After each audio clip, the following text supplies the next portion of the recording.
नमस्ते फ्रेंड, आप सभी का एक बार फिर से वेलकम। और फ्रेंड्स, बात करते हैं कि बैंक रिटायरीज, बैंक पेंशनर्स के ग्रीवांसेस के संबंध में, पेंशन अपडेशन के बारे में। अभी हाल आने वाले दिनों में 13/6 को आईबीए और बैंक यूनियंस की मीटिंग है regarding the medical insurance of group insurance of IBA medical insurance, जिसमें कि ये डिसाइड होना है कि नेक्स्ट पॉलिसी जब हम रिन्यूअल के लिए जाएंगे तो क्या क्या कंडीशंस को फेस करना है, क्या पॉलिसी की अमाउंट बढ़ाई जाएगी, क्या यूनियन का ये डिमांड माना जाएगा कि बैंक पेंशनर्स का जो प्रीमियम है वो बैंक पे करे। इन सब के बारे में चर्चा होगी। और साथ में आजकल कुछ मीडिया पे ये भी बात आ रही है कि बैंक पेंशन अपडेशन फाइनल हो गया है, पीएमओ का ग्रीन सिग्नल मिलने वाला है। हालांकि ये सब बातें अभी केवल र्यूमर ही हैं, इसमें कोई अभी सच्चाई नहीं है, ये भ्रामक ही है। इस संबंध में अभी एक पत्र हमारे forum of bank pensioner activist के श्री जयंत शुक्ला ने ऑल एक्टिविस्ट एंड पेंशनर को संबोधित करते हुए लिखा, all activist pensioner are requested to be cautious and careful with the wrong and the inconsistent videos being issued by some YouTuber in pension related issue. Do not forward such videos to your contacts. A video has just been found which has been released by some, किसी का नाम लिखा हुआ मैं नहीं यहाँ पे बढ़ रहा हूँ. He said that the pension settlement is the legal and it is under the Indian Contract Act 1872.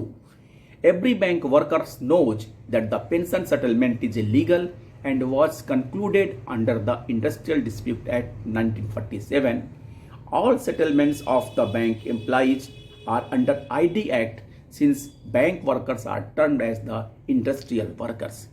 यानी कि ये सच्चाई है कि जो भी सेटलमेंट्स बैंक एम्प्लॉइज का होता है वो अंडर आईडी एक्ट 1947 के अंतर्गत होता है, क्योंकि बैंक एम्प्लॉइज को इंडस्ट्रियल वर्कर्स ट्रीट किया जाता है।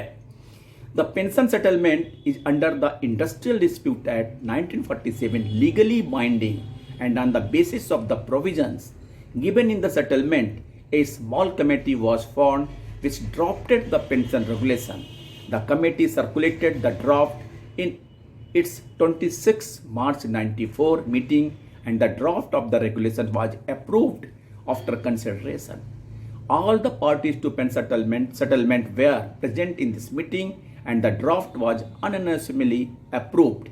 In addition, some other points were discussed and accepted. After this, the Board of Banks passed the regulations under the powers vested in it by the Banking Companies Legislation Act 1970-80, which is known among us as the Bank Employees Pension Regulation 1995. Clause 35(1) was inserted for pension updation relative to wage revision in these regulations, as was in RBI. Some people called this clause a provision for pension updation from 86 to 31st October 87. It confused many. In 2003, the period 1st January 86 to 31st October 87 mentioned in this clause was removed. With this amendment, this clause has been maintained in the regulations in more mandatory and wider terms. If its purpose is not pension updation, the purpose and implication of this clause should be described. Pensioners created an atmosphere against themselves. यानी कि जो pensioner हैं उन्होंने जो भी एक तरह से माहौल तैयार किया है वो खुद के विरुद्ध में, saying that there is no provision for pension updation, यह कहते हुए कि पेंशन रेगुलेशंस में पेंशन अपडेशन का कोई प्रोविजन नहीं है। Even after explaining this, people are not hawking from this and even today they keep crying that there is no provision for in pension updation. In Bank Employees Pension Regulation 95, there are the same provisions which are in the Reserve Bank, and under these provisions, pension has been updated in the Reserve Bank of India. यानी कि जो pension regulations में जो provisions हैं, same provisions RBI के pension regulation पे हैं और उन्हीं के आधार पे आरबीआई में पेंशन रिवीजन हुआ है। सो ये कहना कि बैंक के, पब्लिक सेक्टर बैंक के पेंशन रेगुलेशंस में ये प्रोविजन नहीं है, ये गलत होगा। because of updation provision in relation to the fifth wage settlement which came into force from 1st November 87, pension for fourth bipartite settlement periods of 1st January 86 to 31st October 87 was revised। क्योंकि अगर clause नहीं होता तो ये fourth bipartite settlement period का ये revise नहीं होता। There was a difference in the pension scheme of RBI and ours. In the RBI scheme, there was no provision for forfeiting the past services in the event of a strike, which was put in Pension Regulation 95. It was opposed, and IBA in a meeting with unions held on 10th November 97 agreed to remove this provision.